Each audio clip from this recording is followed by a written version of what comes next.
कमलगाउँको सुजुली ग्राम पञ्चायत क्षेत्रमा तृणमूलका दुई गुटको झगडाका कारण त्रासको माहौल बन्यो। क्षेत्रीय अध्यक्षको घरमा तोडफोड अनि आगजनी। उत्तर दिनाजपुर जिल्लामा तृणमूल कङ्ग्रेसका दुई गुटबीचको ठूलो झगडा भएको घटना बाहिर आएको छ। तृणमूलका पूर्व क्षेत्रीय अध्यक्ष अब्दुल हकको घरमा तोडफोडसँगै आगजनी गरिएको छ। आइतबार रात्रि तृणमूलका दुई गुटका कारण कमलगाउँ सुजुली ग्राम पञ्चायत क्षेत्र फेरि तातियो। इस्लामपुर थाना क्षेत्रको सुजुली ग्राम पञ्चायतको धुलीगाउँ क्षेत्रमा तृणमूलका पूर्व अध्यक्ष अब्दुल हकको घरमा तोडफोड अनि आगजनी गरिएको बताइएको छ। आरोप वर्तमान जिल्ला अध्यक्ष अब्दुल सत्तारका मान्छेहरू विरुद्ध छ। तर वर्तमान अञ्चल अध्यक्ष अब्दुल सत्तारले भने पूर्व अञ्चल अध्यक्ष अब्दुल हकका मान्छेहरूलाई नै आरोप लगाएका छन्। हेर्दै गर्नुहोस् यसै विषयक तौर परेको यो खबर।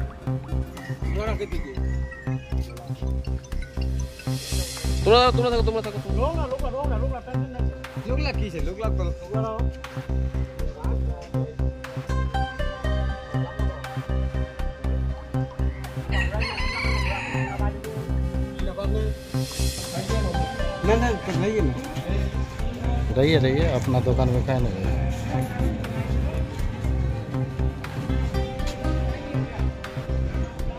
ছিলাম ছোপড়ায়, ঠিক আছে।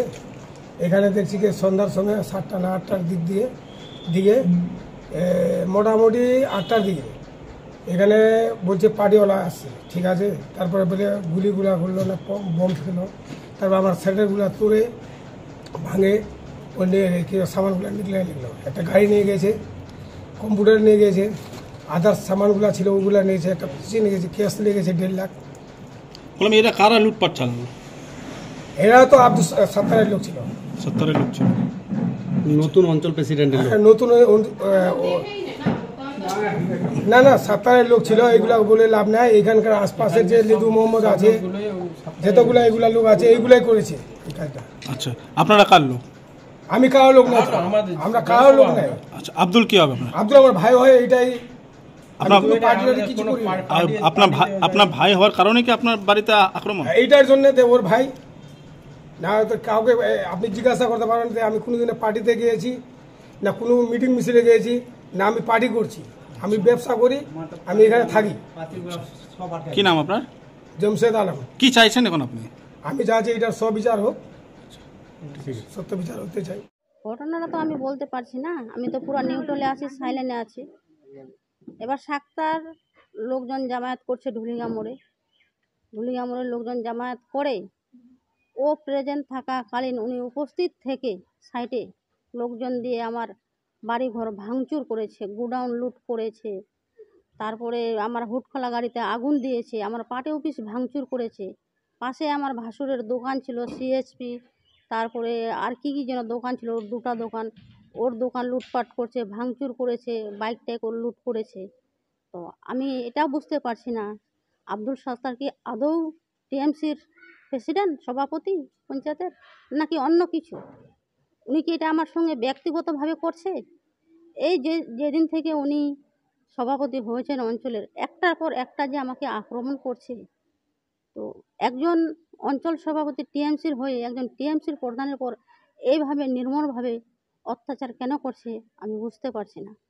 যেখানটায় আমার বাড়ি ভাঙচুর লুটপাট এই ঘটনাগুলো ঘটলো, পঞ্চায়েতের সামনে আমার বাড়ি, ওখানটায় পুলিশ ক্যাম্প করানো আছে। ওখান থেকে পুলিশকে আসতে মোটামুটি 1 মিনিটও সময় লাগবে না। তো পুলিশ কেন জিনিসটা পুলিশের চোখে পড়লো না? পুলিশ কেন আমার বাড়ি ঘর রক্ষা করলো না? আমি এটাও বুঝতে পারছি না। আমি এসপির কাছে যাব, এসপিকে বলবো যে আপনি আমার এটা সুবিচার করুন। আমার আইনের প্রতি আস্থা আছে, এখনও আমি আইনের প্রতি আস্থা রাখছি, দলের প্রতি আস্থা রাখছি, যে আপনারা আমার সুবিচারটা করুন। সাক্তার নিজের মতো সুজালিতে রাজ কেন চলাচ্ছে? কিছুদিন আগে একটা মার্ডার করে দিল। আমারও হাজব্যান্ড গত 15 বছর ধরে দীর্ঘদিন সুজালি শাসন করছে, কোনোদিন মার্ডার হয়েছে? কোনো প্রধানের মেম্বারের বাড়িতে আগুন দিয়েছে বা কোনো জনগণের বাড়িতে? আমি জনগণের সুরক্ষার জন্য চুপচাপ আছি, আমিও সাক্তারের উপর অ্যাটাক করতে পারি, কিন্তু আমি কেন করছি না? যাতে জনগণ বিভ্রান্তি না হয়, জনগণের ক্ষতি না হয়। আমি জনগণের জন্যই চুপ আছি। আচ্ছা, বললাম যে এই যে ঘটনা বারবার ঘটছে, এটা কি তৃণমূলের গোষ্ঠীদ্বন্দ্বের কারণেই হচ্ছে? ওরা গোষ্ঠীকন্দল করার চেষ্টা করছে। আমি চাচ্ছি যে না, যে তৃণমূলের গোষ্ঠীকন্দল না হয়, তৃণমূলের বদনামটা না হয়, কিন্তু ওরা তৃণমূলের বদনাম করার জন্য এটা করছে। ওরা কি তৃণমূল? যদি তৃণমূলের সভাপতি হতেন তাহলে একজন তৃণমূলের প্রধানের বাড়িতে বারবার এরকম আক্রমণ উনি করতেন না। আমার বাড়িঘর ভাঙচুর যা করেছে আপনারা সবাই দেখলেন নিজের চোখে। আমার চা বাগান থেকে, আমার জায়গা জমিন থেকে আমার সব কিছু উনি দখল করে রেখেছেন। দিদি আপনি তাহলে এটা তৃণমূলের গোষ্ঠীদ্বন্দ্বই? হ্যাঁ, এখন তো গোষ্ঠীদ্বন্দ্বে ধরতে হবে। বলছি আচ্ছা, বললাম যে এই যে অভিযোগ করছে যে আপনাদের যে গাড়িটা ছিল, এই গাড়ির মধ্যে বোমা ছিল এবং বোমাবাজি করার অভিযোগ করছে এবং বোম ফেটেই গাড়িটা কি জ্বলে গেছে, এমনটা কিন্তু দাবি করা হচ্ছে ওদিক থেকে। ওদিক থেকে যে দাবি থাকা হচ্ছে, গাড়ি তো আমার ভিতরে শ্যাটারের ভিতরে ছিল, তো শ্যাটার তো ওরা কেটে বাইরে বের করে ঢুলিঙ্গা মোড়ে বাইরে রাস্তায় বের করে আগুন দিয়েছে। যদি গাড়িটা আমার বোমা ছিল, গাড়িটা তো শ্যাটারের ভিতরে আমার বাস হতো, আমার ঘরেই বাস হতো, ঘরে নিজে নিজে আগুন লাগতো, সেটা ফায়ার ব্রিগেডের রিপোর্ট পেতো আর পুলিশের রিপোর্ট পেতো। কিন্তু ওরা তো গাড়িটা শ্যাটার কেটে শ্যাটার থেকে বের করে ভেঙে বাইরে আগুন দিয়েছে। উপস্থিত ছিল আব্দুল সাক্তার এবং কামাল উদ্দিন। এই কামাল উদ্দিন আর আব্দুল সাক্তারের গুন্ডা বাহিনী এগুলো ঘটাইছে। মেন ঘটাচ্ছে ওখানটায়, যে ঘটনাটা ঘটাচ্ছে ওই ছেলেটার নাম হচ্ছে রব্বানি, যিনি এখন যুব সভাপতির সহসভাপতি হচ্ছে। ওর দ্বারাই ঢুলিঙ্গা মোড়ে সব কিছু ঘটায় আর আমার পর যা অ্যাটাক করে ওর দ্বারাই করে। সাক্তার আর কামাল রব্বানির দ্বারাই করে। আপনার স্বামী কোথায়? আমার স্বামী বাইরে আছে। কি কারণে বাইরে? ওই একটা 2023 15 আগস্টে একটা যে গুলিকাণ্ড হয়েছিল, ওই ঘটনাকে আমার স্বামীকে তো ষড়যন্ত্র করে জড়িত করে দিল। জড়িত করার পরে আমার স্বামীকে এখন বাড়ি ছাড়া। ওই কেস উপপ্রধানের নামে আছে, ওই কেস রৌশনের নামে আছে, ওই কেস আরও মেম্বারদের নামে আছে। ওরা ওপেনলি ঘুরে বেড়াচ্ছে, পুলিশ ফাঁড়িয়ে যাচ্ছে, আইসির সঙ্গে কথা বলছে, ফেসবুকে আমি দেখতে পাচ্ছি, ফোনে দেখতে পাচ্ছি। ওদের পুলিশ ধরছে না, অ্যারেস্ট করছে না, আর আমার স্বামীর জন্য শুধু পুলিশ পাগল। কালকের ঘটনা নিয়ে বলছে সে সমস্ত কিছু আপনারাই করছেন, এমনই অভিযোগ করছে। যদি আমরা করছি তো ওটা দল প্রমাণ, ওটা প্রশাসন প্রমাণ করুক। ওটা প্রশাসন। কমলাগাঁও সুজালি গ্রাম পঞ্চায়েতে বর্তমানে প্রধান। আমার কোনো লোকজন ওখানটায় ছিল না। আমার বাড়িঘর তালা লাগানো ছিল। পাশের দোকানে সিসিটিভি ক্যামেরা লাগানো আছে। আমার সিসিটিভি ক্যামেরা ছিল, ওরা প্রথমে ভেঙে দিয়েছে। ওখানটায় সব দোকানে সিসিটিভি ক্যামেরা লাগানো আছে। ধামাচাপা যদি ব্যাপারটা না দেয় তাহলে ওরা সিসিটিভি ক্যামেরার ফুটেজ দেখ। আপনারা ফুটেজ ওপেন দেখতে পারবেন কোন কোন নেতা দাঁড়াই ছিল আর কে কে আক্রমণ করেছিল। ওরা আমার নাম নুরি বেগম। আমি এই যে ঘটনা, এই ঘটনা কি আপনি যে বললেন তৃণমূলের গোষ্ঠীদ্বন্দ্ব, তৃণমূলের উচ্চ নেতৃত্বদের কি জানাবেন তাহলে? হ্যাঁ, আমি যে রাত্রেই জানিয়েছি, তৃণমূল উচ্চ নেতৃত্বে জানিয়েছি, প্রশাসনকে জানিয়েছি। এখন পর্যন্ত কাউকে অ্যারেস্টও করেনি, কোনো অ্যাকশনও নেয়নি। আগেও কোনো জায়গায় ধরা হয়নি। যারা বলছে এটা বিভ্রান্তি করতে চেয়েছে। কিন্তু আমার প্রশ্ন আপনাদের মাধ্যমে একটাই প্রশ্ন, যে আব্দুলের একটা জিসিবি গাড়ি, বড় ধরনের গাড়ি, ওই গাড়িটা হঠাৎ ধুলিগার মোড়ে দেখা গেছে এবং ওই গাড়ি থেকে বম বাস হচ্ছে এবং ফায়ারিং হচ্ছে। যে আব্দুলের পরিবার বা আব্দুলের লোক, পুলিশ বলছে ওরা ফারার আছে, বাইরে আছে। আর আব্দুলের গাড়ি এই 1 বছর ধরে, গত 15 আগস্টে আতালডাঙ্গে একটা ঘটনা ঘটার পর ওর গাড়ির লোকজন ঢুলিগার মোড়ে কিন্তু আসা যাওয়া করে না। কিন্তু কালকে হঠাৎ ওর গাড়িটা এখানে দাঁড়িয়ে গেল আর গাড়ির মধ্যে বম ছিল, বাস হয়ে গেল, আবার বাইরের লোক ছিল না কি ছিল আমরা দেখিনি। আমি তখন বেরজারি মোড় থেকে আসতেছিলাম, ঢুলিগাঁয় আমার কালুহাট অফিসে আমাদের একটা প্রান্তিক বৈঠক ছিল। যখন এখানে গাড়িতে আগুন লেগে যায়, বাস হয়ে যায় বম্বে, কেউ আগুন দেয়নি গাড়ির মধ্যেই, কিন্তু সেই পরিপ্রেক্ষিতে একটা হই হাল্লা হরে পরপর 2টা বোম বাস হয়েছে। দেখেন যার গাড়ি তাই, গাড়িটা কার? গাড়িটা হঠাৎ ঢুলিগা মোড়ে এত বড় একটা ভারী গাড়ি কি করে চলে আসলো?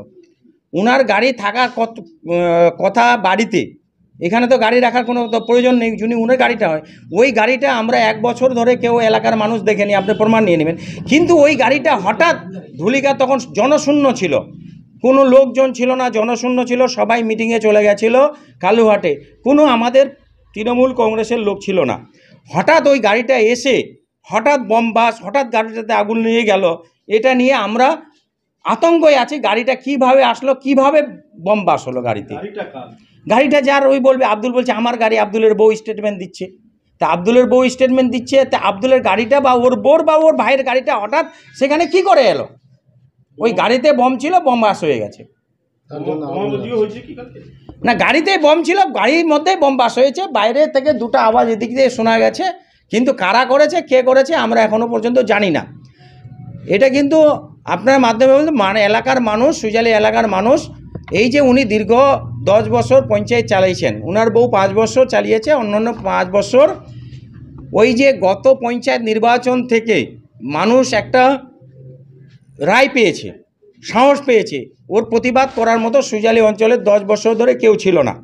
মানুষ যখন বুঝতে পারলো এই অন্যায়ভাবে যেভাবে মানুষের জমি জামা লুটপাট এবং পঞ্চায়েতের PMY ঘর বাংলা আবাস যোজনার ঘরের তালিকায় 1200 লোকের কাছে 20,500 করে টাকা নিয়েছে। এই 20,500 করে 1 বছর হয়ে গেল, একটা লোককে ফেরত দেয়নি। মানুষ এখানে উনি গত 14 আগস্ট 15 আগস্ট থেকে 2023-এর পঞ্চায়েত আসে না, মানুষের রেজিস্ট্রেশন সার্টিফিকেটের দরকার আছে, মানুষের কাজকর্ম দরকার, ওয়ারিশ নাম্বার দরকার আছে, এই পঞ্চায়েতে আসে না। এই যে কাজকর্ম না করার জন্য মানুষের একটা জনরোষ তৈরি হয়ে গেছে ওনার বিরুদ্ধে, এবং আমাদের দল থেকে উনাকে এই দুর্নীতির জন্য একটা শোকজ করা হয়েছে। শোকজের উত্তর এখনও পর্যন্ত দেয়নি, উনি দুর্নীতিতে ভরে গেছে। আমরা পুলিশ প্রশাসনের কাছে, বিডিওর কাছে, মহকুমা শাসকের কাছে অনুরোধ করব, সুজালির পঞ্চায়েতে যে দুর্নীতি হয়েছে তার নিরপেক্ষ একটা তদন্ত কমিটি গঠন করে তদন্ত করা হোক প্রধানের বিরুদ্ধে। তো সমাজ সেবার লোক ছিল না, পরিবারটা সমস্ত গুন্ডা মস্তান ক্রিমিনাল অত্যাচারীকারী ওই পরিবারটা ছিল। এখন ওই পরিবারটা আবার বাইরে থেকে বিহার থেকে লোকজন নিয়ে এসে বাড়িতে রেখেছে, বারবার এই হামলাটা করছে সাধারণ মানুষের পরে। আমরা সরকারের পক্ষে আছি, দলের পক্ষে, আমাদের একটা দুর্নাম করার চেষ্টা করছে, ওরা এটা চক্রান্ত বারবার করছে। বললাম যে ওনার বউর একটা অভিযোগ যে তৃণমূলের গোষ্ঠীদ্বন্দ্বের কারণে বারবার কোনো গোষ্ঠীদ্বন্দ্ব নেই। তৃণমূলের যদি গোষ্ঠীদ্বন্দ্ব থাকে, উনি প্রধান আছেন, কি করে প্রধান হয়েছে আমরা জানি না। পঞ্চায়েতের মেম্বারগুলো প্রধান ওকে মানছে না। আমাদের 27টা প্রধান মেম্বার, 25টা আমাদের পক্ষে আছে। আমি মেম্বারদের স্টেটমেন্ট নিয়ে নেবেন, এবং জনসাধারণের কাছে মানছে না।